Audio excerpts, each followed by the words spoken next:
Okay, good afternoon, ladies and gentlemen. I hope you have enjoyed lunch. Thank you very much for allowing me to have a couple of minutes of your time this afternoon to talk to you about perhaps another untypical topic for this conference, which is lubricants. So what I would like to present to you today is our Delos 600 ADF ultra-low ash engine oil, which is based on a unique technology and one which we are very excited about. My name is Chris van Geteren. I'm managing the OEM technical support in Europe for Chevron Lubricants, and Texaco, which you see there on the slides and on the banner, is the brand under which we market lubricants in Europe. So we first start with a video, so I hope the technology works.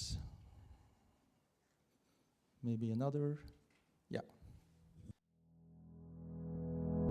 To meet stringent European emission legislation, modern equipment contains diesel particulate filters, which remove up to 98% of harmful particulates from exhaust. These particulates trapped in the DPF are comprised of combustible soot and incombustible metallic ash. The process of removing soot from the DPF is called regeneration. Normal equipment operation can raise the temperature inside the DPF enough to combust soot.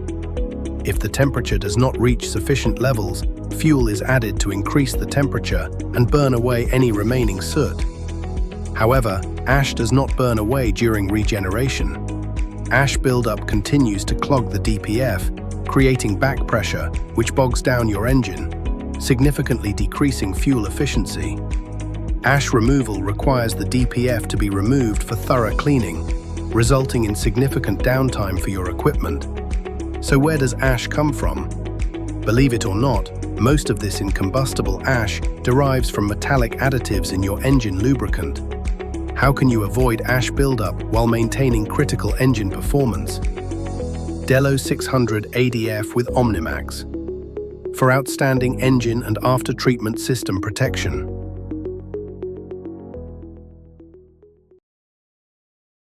Okay, so as we have seen in the video, the typical engine oil technology today is formulated with additives at about 1% ash level. So this ash level, of course, consists out of metallic additives. And as the lubricant is consumed in service, these metallic additives will be converted into incombustible ash, which accumulate then in the DPF and may eventually clog the DPF. And of course, these blocked DPFs can then significantly impact your engine performance, your engine efficiency, fuel consumption will increase, and also your maintenance cost will be affected by that. Now, for a long time, it was deemed very difficult or even impossible to replace these metallic additives because they were seen as so crucial for the lubricant performance in the engine. And over time, however, novel technologies were developed at a significantly lower ash level, and that has now enabled us to develop a finished engine oil at 0.4% ash level. And we have done laboratory testing under controlled conditions, but also truck testing and machine testing in the real world that has demonstrated that this lower ash in the engine oil translates into a lower amount of ash accumulated in the DPF. And these bags of ash that you can see on the right-hand side there illustrate this. So these come from a field test that we carried out in the beginning of this development in Kenworth trucks with Cummins ISX engines, and they ran for over 700,000 kilometers on 1% ash oil in comparison to ultra-low ash engine oil. And so, as we could see from the ash collected from the DPF after a full regeneration cycle, obviously, from the ash collected from the DPF after the test, we could see that the effect was there. So a much lower amount of ash was collected from the trucks running on ultra-low ash engine oil. We have also simulated this ash accumulation in a DPF in a controlled laboratory test in a Cummins 6.7 liter engine. And there we have compared again 1% ash engine oil with ultra-low ash engine oil. And we have also there seen that you have this translation into the ash accumulated in the filter. This could be visualized by making a CT scan of the DPF after the engine test. So the 1% ash system was loaded until 40 grams per liter of ash. And at the same, or during the same charging time, ash charging time in the DPF, with the ultra-low ash system, we only reached 17.8 grams per liter of ash loading. So that was pretty much correlating to the reduction of ash that we have in the finished engine oil. Now this, of course, then allows a greater free area for that DPF that was running with ultra-low ash engine oil to continue service, whereas the other DPF would have to be taken out for regeneration and replacement.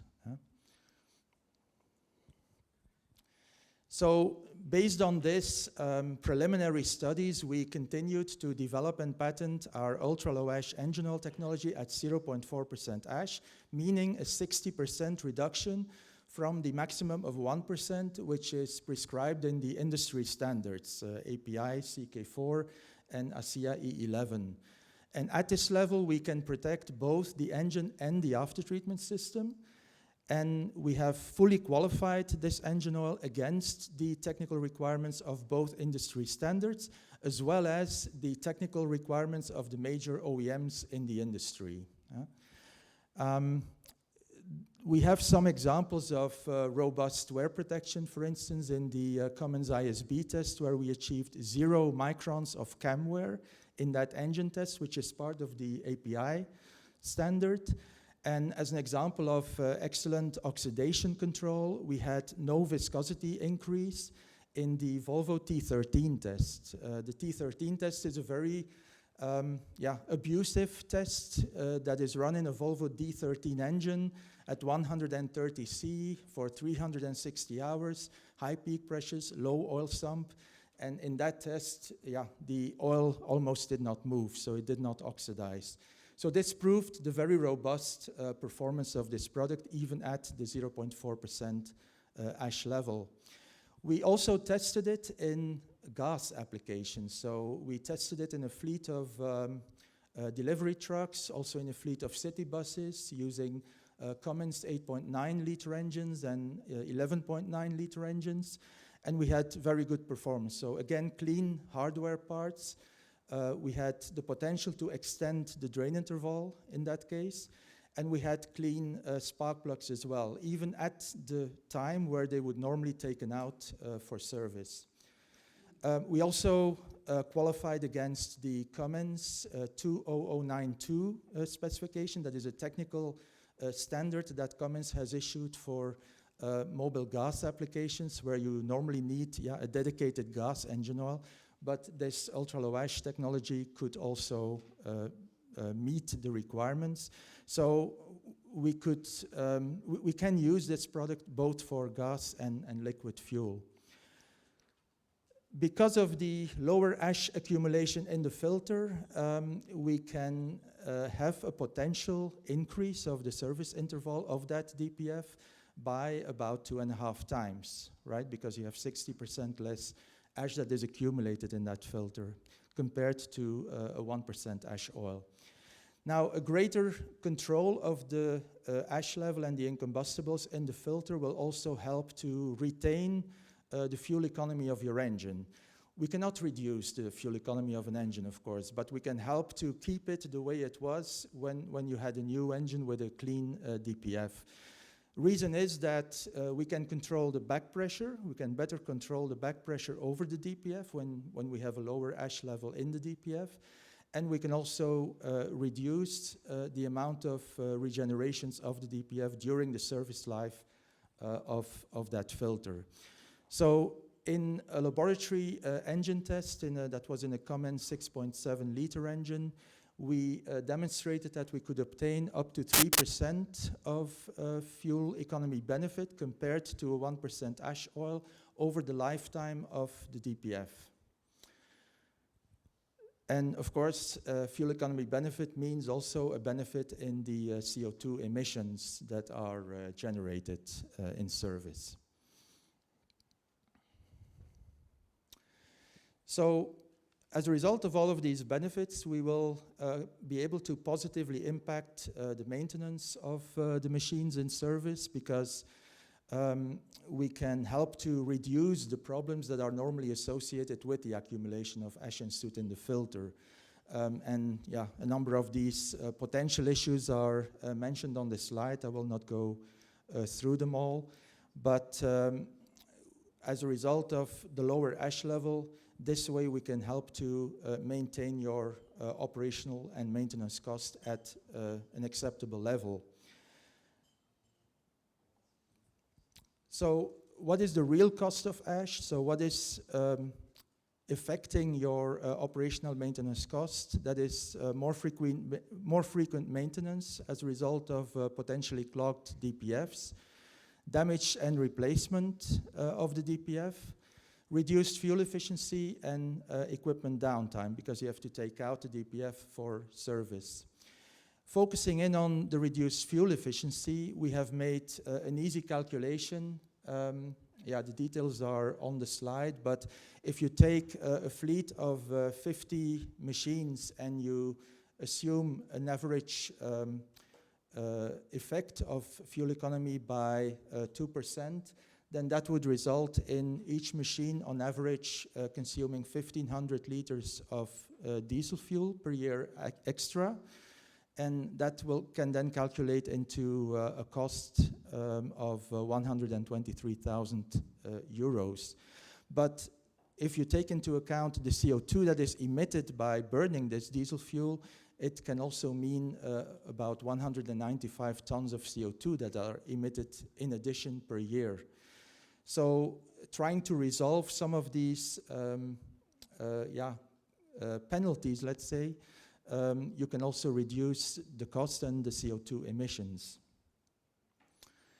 So, and this is the last slide. So just in summary, with the ultra-low ash technology, we can help to reduce the amount of regenerations, reduce the back pressure over the DPF, and generate more uptime for the machines.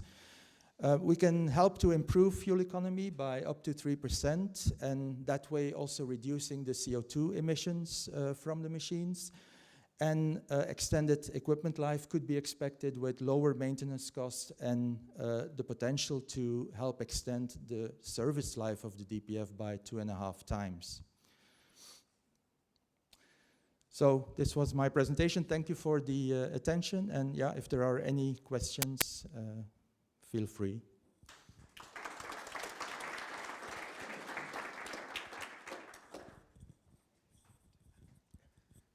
Thanks, Chris. We're going to move on quite quick. We've got one question here. Thomas from FEV. Many thanks for the interesting presentation and for sure a very important aspect. My question is, did you also check the oil regarding hydrogen engine operation? Because we noticed that oil droplets is a driver for pre-ignition and abnormal combustion effects. Yeah. Is this working? Yes. Yeah, it's a very good question, and in fact, we did start some initial evaluation. I didn't want to put it in the presentation yet because it's still in a preliminary stage, but we did do some testing, both in engine testing in a lab under controlled conditions, but also working with some of our customers who have done some initial trials in hydrogen engines. Of course, the hydrogen engines are not really prevalent in the market yet, so it's very difficult to organize any field testing. But yes, we did see actually very good result. We think that this is more theory and it has to be proven, but we think that, of course, due to the lower amount of ash, also some of the metals that are provoking items like phenomena like pre-ignition are also automatically reduced, of course, and that could have a beneficial effect. Yeah. Great, thanks for that, Chris. Chris will be around the rest of today and tomorrow for a discussion. Thank you.